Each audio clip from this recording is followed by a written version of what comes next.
Today we're going to be answering or trying to answer a question that often comes up amongst language learners. If you're studying a foreign language, should you consider doing some sort of formal exam to get some sort of certificate proving your ability in that language? At the risk of stating the obvious, some people do language exams because they don't really have any choice in the matter. They want to get into university, they want to emigrate to a foreign country, they want to get a new job, they want to get a promotion. Whatever it is that they want to do, these exams are required of them, so obviously they're going to study for them and hopefully pass them. And I don't think it's necessary for us to discuss that. What we want to ask ourselves is this: if you don't need to take an exam, should you consider taking one anyway? I'm happy to acknowledge that there is no one correct answer to a question like this. I'm just going to give you my perspective on the matter, and my perspective is that language exams by and large are relatively meaningless if you don't have to do one. When we study languages, what we're doing, of course, is trying to develop some sort of skill set in our target language. If you're already developing the skill sets that you want to develop, then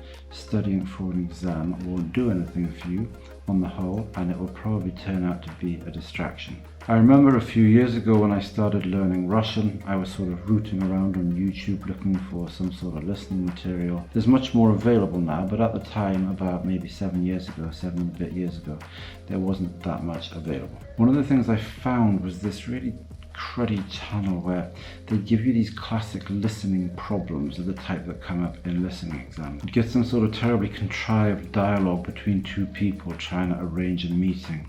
Do you want to meet up at 3 o'clock in the canteen on Friday? 3 o'clock in the canteen on Friday would be a bit difficult for me. Maybe 4 o'clock in the canteen on Thursday. You know the kind of stuff I mean. Very contrived, unnatural dialogues, completely unlike anything that people say in real life. And they give you some sort of multiple choice answer. Are they going to meet at 3 o'clock in the library or 2 o'clock?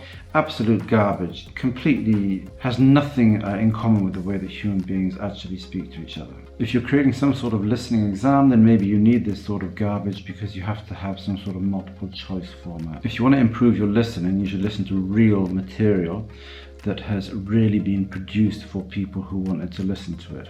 Ideally, if your level is good enough, you would listen to material that has been created for natives, though of course that would be difficult in the beginning. Listening to silly, contrived, riddle-like listening exam questions is not very helpful. And the same would apply to any other skill: speaking, writing, reading. Any type of test at all, not just language tests. Any type of test is going to suck you into studying and practicing certain things, not because you like them, not because you think they're useful, not because they appear to be useful, but because you know that they're the type of thing that's likely to come up on the test. If you're already working with material that you like and that you find to be stimulating and useful, you don't need to change anything. If you're not, then you need to find some new material. You don't need to study for an exam. Language exams exist because there are certain types of institutions that feel the need, perhaps legitimately, to categorize and classify people on the basis of their linguistic abilities. If you're not moving in the orbit of any of those institutions or organizations, there's no reason for you to concern yourselves with the exams that they use to categorize people. The other problem with exams is that they often create illusions of competence on the part of the people who take them and pass them. There's a certain box ticking mentality that's created by exams. I got this mark on this exam, this means that I can deal with this kind of situation, it means I'm B2 or B1 or C1 or whatever. But real linguistic competency is broad and deep, and you develop it by challenging yourself over and over again with new material, with demanding material, with stuff that you don't completely understand, with stuff that's too hard for you in some sense. I understand that if you've been studying Japanese for a certain amount of time, you might be quite attracted to the idea of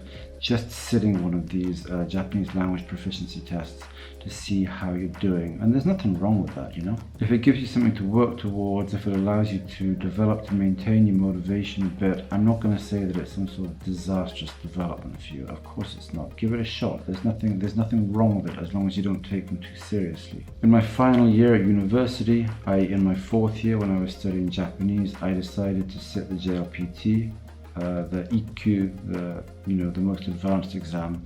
I thought, well, I've been doing this stuff now for over 3 years pretty intensively, so I'll take a crack at the hard one. I don't have my certificate to hand at the moment, but basically it's the mark is split into 3 sections. I got 70% on the listening, that was hard, and then I got 90% on one of the other sections, and then I got 98% on the other section. So I averaged 90%, that was my final mark, 90%. And at that moment in time, I'd been studying Japanese for just over 3 years at university, probably with a couple of breaks during the summer holidays, but that's another matter, right? And I'd probably spent about 6 months in total in Japan. I did some dedicated study for the exam. I bought one of those grammar workbooks, all the grammar you need to pass, the EQ, what do they call it, N1 these days? I think they changed the names. I bought a sort of vocabulary workbook as well to try and flesh out my vocabulary a little bit with, serious adult vocabulary. Literally not one thing that I crammed for the exam came up. Not one word,